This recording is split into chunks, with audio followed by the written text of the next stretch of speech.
Avant de plonger dans cette histoire incroyable, pensez à vous abonner à la chaîne et à activer la cloche. Ici, chaque récit a quelque chose à dire, et vous ne voudrez pas en manquer un seul. Le crépuscule enveloppait la petite ville d'une lumière orangée, mêlée aux ombres des arbres du parc central. Les bancs étaient presque vides, et seules quelques feuilles mortes tourbillonnaient au gré du vent frais. Sur l'un de ces bancs, un vieil homme noir avançait lentement, sa canne en bois poli frappant le sol à un rythme régulier.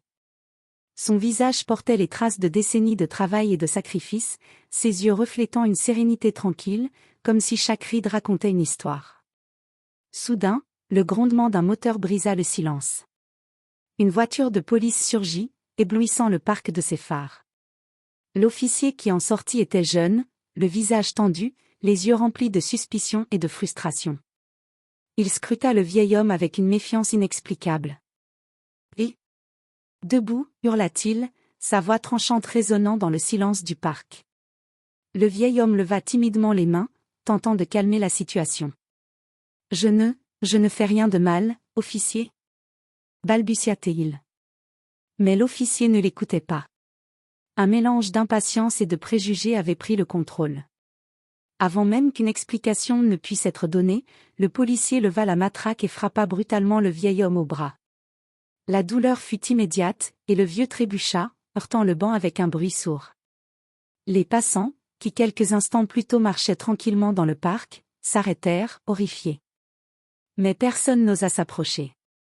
La scène était trop rapide, trop violente. Ce que le policier ignorait, et que personne dans le parc n'aurait pu deviner, c'est l'identité du vieil homme. Derrière ses cheveux gris et son corps frêle se cachait le patriarche d'une figure puissante. Il était le père du gouverneur de l'État, un homme respecté, influent et admiré pour sa sagesse et son intégrité. Chaque coup porté était donc non seulement un acte de violence gratuite, mais également un affront au pouvoir et à l'honneur de sa famille. Alors que le vieil homme tombait à genoux, le sang perlant sur sa joue, une question terrible flottait dans l'air, le policier allait-il découvrir trop tard l'ampleur de son erreur? Et quelles conséquences cette nuit de brutalité allait-elle déclencher pour la ville entière? Le destin était sur le point de se jouer dans le silence du parc, et personne ne serait épargné par la tempête à venir. Le lendemain matin, le bureau du gouverneur était baigné par la lumière froide des néons. Les dossiers s'empilaient sur le bureau, mais son esprit était ailleurs. Le téléphone vibra soudain.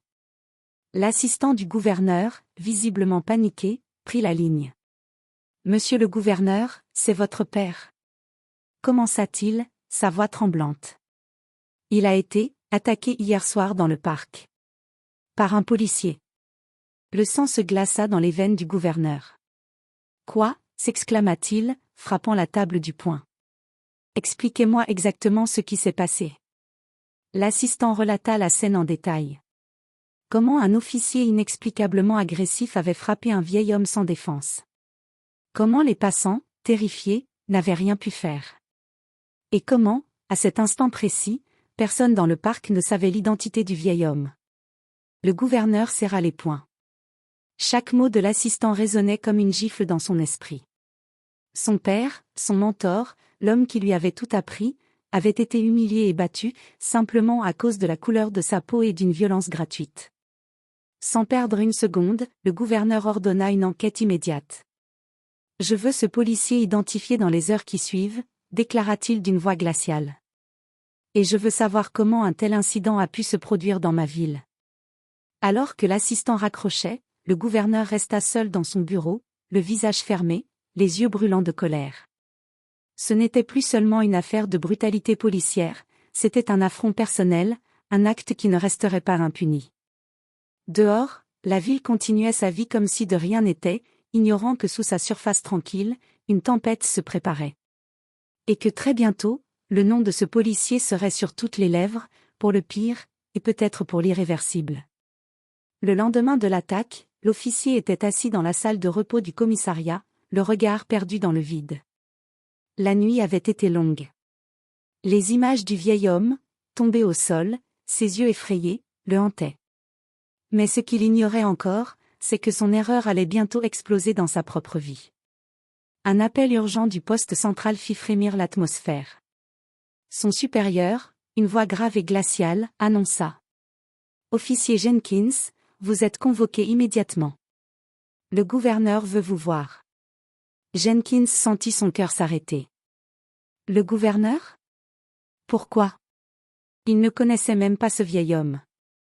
Ce n'était qu'un simple contrôle, rien de plus. Mais au fil des minutes qui le menaient au bureau du gouverneur, la peur le serrait comme une corde autour de sa poitrine. Lorsqu'il entra enfin dans le vaste bureau, le silence pesant l'accueillit. Le gouverneur se tenait là, debout derrière son bureau, le visage fermé, les yeux perçants comme des lames. « Officier Jenkins ?» commença le gouverneur d'une voix glaciale, « Vous savez qui vous avez frappé hier soir ?» Jenkins secoua la tête, essayant de trouver une excuse, mais aucun mot ne vint. Son esprit était embrouillé, ses jambes tremblaient. Le gouverneur s'avança lentement, chaque pas résonnant dans la pièce. « Ce vieil homme, c'est mon père. » Le choc traversa Jenkins comme un coup de tonnerre. Il sentit son estomac se nouer, ses mains devenir moites. « Non, je ne savais pas. » balbutia-t-il, mais ses excuses sonnaient creuses, même à ses propres oreilles. « Vous ne saviez pas » répéta le gouverneur, plus fort cette fois, la colère montant dans sa voix. « Vous avez humilié et battu un homme respecté et influent, simplement parce qu'il est noir. Et maintenant, vous allez devoir répondre de vos actes. » La peur s'empara de Jenkins. Pour la première fois de sa vie, il comprit qu'une simple erreur pouvait détruire sa carrière, sa réputation, et peut-être sa liberté. Le poids de son acte était écrasant. Le gouverneur fit un signe, et 2 policiers entraient, escortant Jenkins vers une salle d'interrogatoire. Le visage pâle, le policier comprit que cette affaire n'était pas seulement une sanction professionnelle, c'était le début d'une vengeance inévitable, d'une justice qu'il n'avait jamais imaginée. Dehors, la ville semblait toujours paisible. Mais pour Jenkins, le monde venait de basculer. Et il savait, au fond de lui, que rien ne serait jamais plus comme avant. Le bureau du gouverneur était plongé dans un silence pesant. Officier Jenkins, assis dans la salle d'interrogatoire, sentait chaque battement de son cœur résonner dans ses tempes. La peur et le regret se mêlaient à l'angoisse, il savait que cette erreur n'allait pas passer inaperçue. Peu après, le gouverneur entra, accompagné de son père. Le vieil homme marchait lentement, appuyé sur sa canne, mais ses yeux brillaient d'une détermination tranquille. Il ne portait aucune colère aveugle, seulement une gravité imposante qui rendait Jenkins encore plus nerveux. « Officier Jenkins » commença le gouverneur, sa voix glaciale mais contrôlée, « vous avez frappé un homme innocent.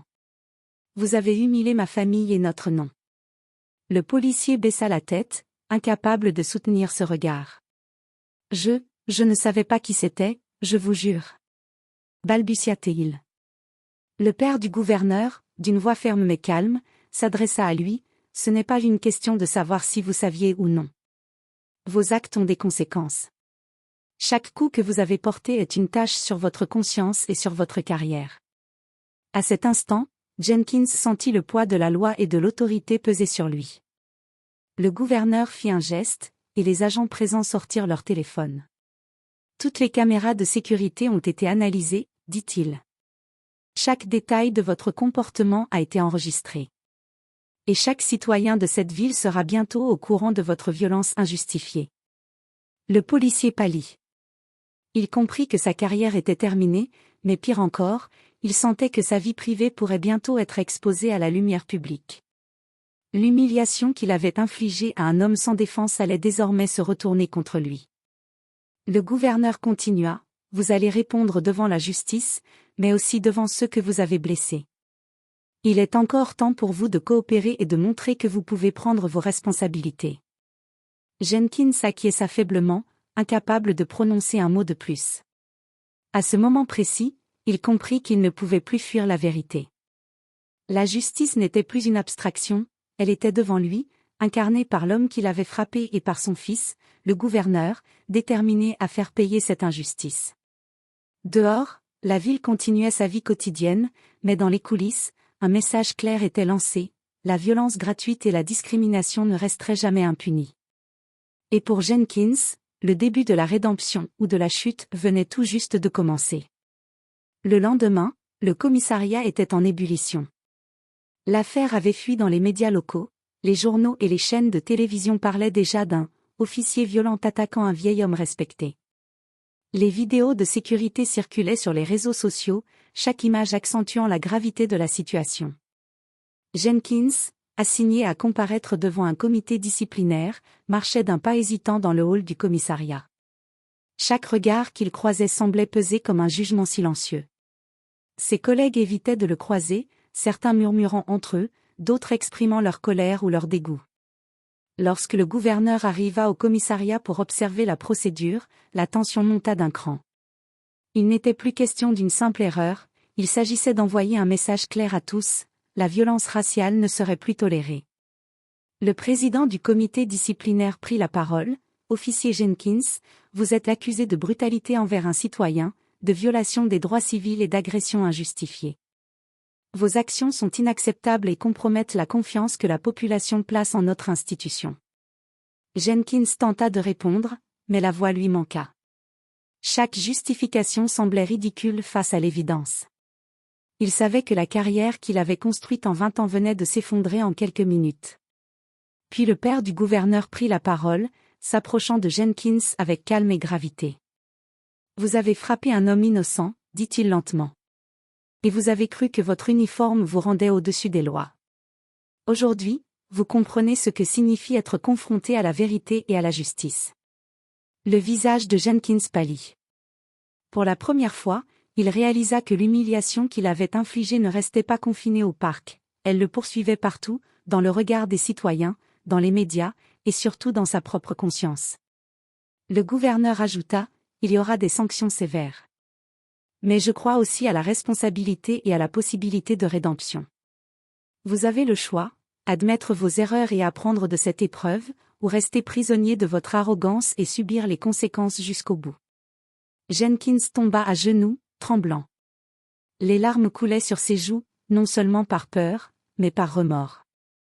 Il comprit que cette leçon, bien que douloureuse, était peut-être sa dernière chance de retrouver un semblant d'honneur.